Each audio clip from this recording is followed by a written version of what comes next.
velkommen til Girl Talk. I dag skal vi have besøg af Jeanette, som er 23 år gammel.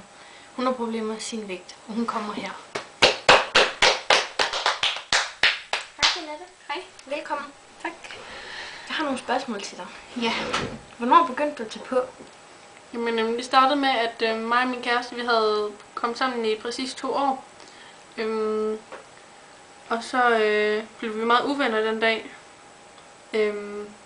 Så det endte med, at han slog op over sms. Og så begyndte jeg at trøstebis, fordi at jeg blev så ked af det.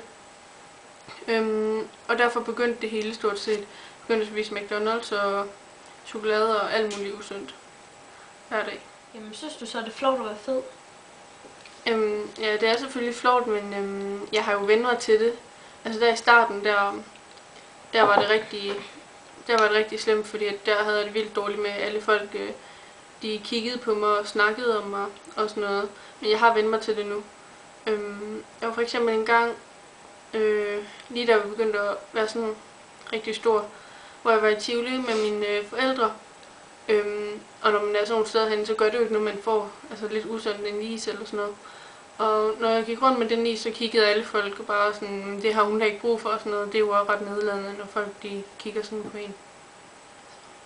Jeg forstår godt. Jamen, hvorfor taber du dig så ikke?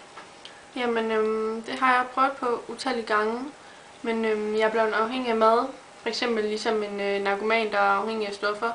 Altså man ved godt, at man tager skade af det. Og det går galt til sidst, men man kan bare ikke lade være. Og det er det, der er problemet. Ja.